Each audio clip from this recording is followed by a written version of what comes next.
Hello, my name is JP Hake, and today I'll be talking about religion in Japan's culture. Now, how is it that in a country like Japan, full of temples and shrines, a country deeply rooted in spirituality and religion, could have so few actual religious followers?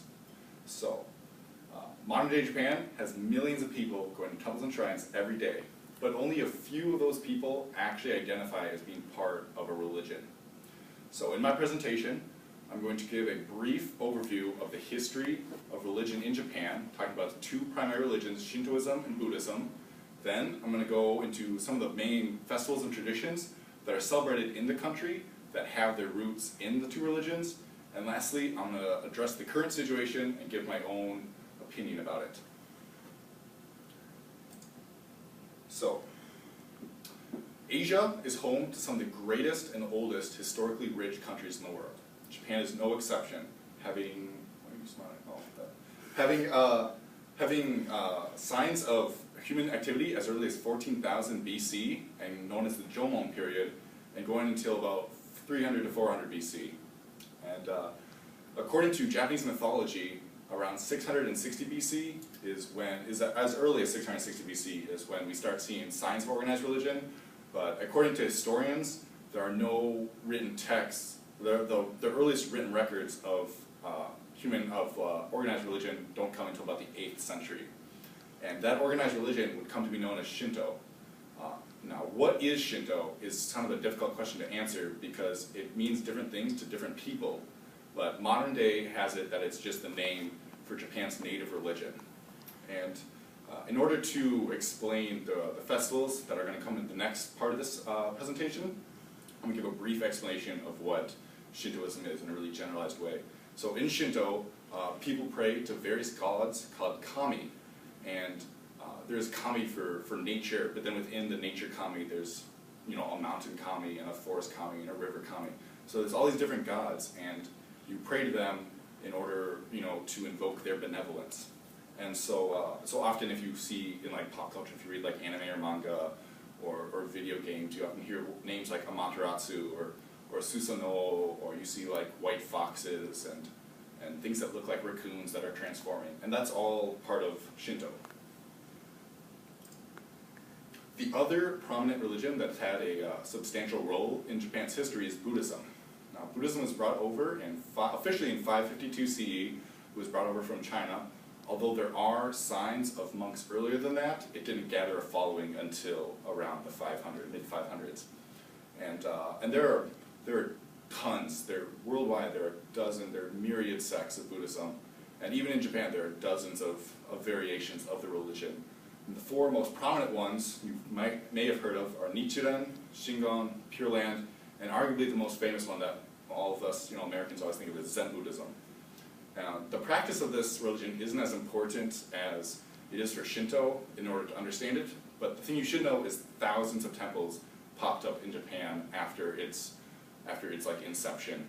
And just to give like an idea of how many there are, we use Wikipedia, we use Google like in our daily lives for general knowledge, but there are so many temples and shrines in Japan that on the internet there does not exist a list of all of them. There's so many. It's impossible to walk from wherever you live to your local convenience store in Japan without at least passing by a shrine or some temple. So there are tons of them. And because of that, their practices are so deeply rooted in Japanese society. So now I'm going to talk about a few of the most important festivals of the tons of them that are practiced in the calendar year. The first is Seiji no Hi. And this is a coming-of-age ceremony that happens the second Monday of every January, and it's done for 20-year-olds, people who have just turned 20 in Japan, because 20 is considered to be the age at which you transition into adulthood according to Shinto. And it's so important, it's considered a national holiday for Japan, and then afterwards, so people, as you can see in the picture on the top, that people get really dressed up for this. In general days they don't wear like their kimonos and yukatas and nice clothing, so they wear traditional clothing, and then they usually have like a ceremony in like the gym or gymnasium or something, and then they go to a shrine and are given like a blessing from a Shinto priest. The other Man, that's already at 5? Shit. Alright, so, man, so the other festival is Nagoshi no Oharai, which literally means Great Mid-Year Purification. And this ceremony is done at a temple shrine, and it starts with an hour-long purification prayer, and then people line up to pass through this hoop that is seen down there that is huge. And this used to be just for farmers and agricultural workers, but nowadays it's even a huge tourist site as well. And so you line up and you pass through this hoop 3 times, and it's meant to purify yourself so that when you pray for a good harvest, your soul is cleansed, and that way the gods will look more favorably upon you.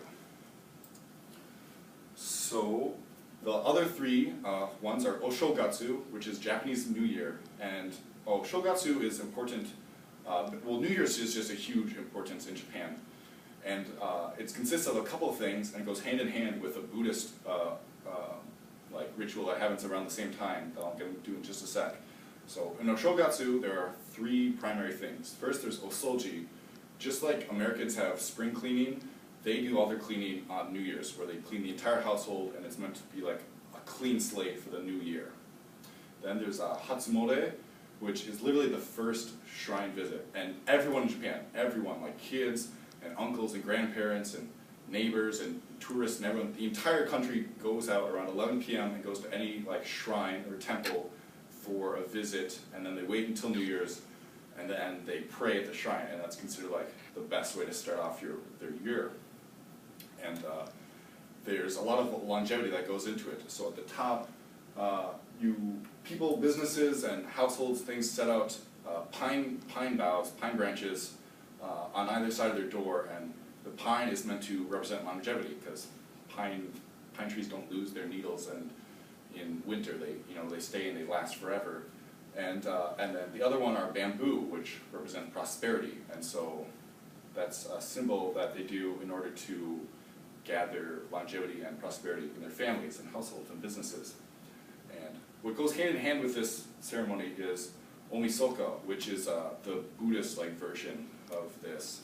And so what you do often on New Year's, people go both to a Shinto shrine and a Buddhist temple, and they ring a bell at the Buddhist temple, and the bell is also meant to cleanse your spirit. And the final festival is Obon, which is August 15th through the 18th, and it's a Buddhist ritual done to honor the dead. And so families return homes, take time off work to reminisce and honor their ancestors.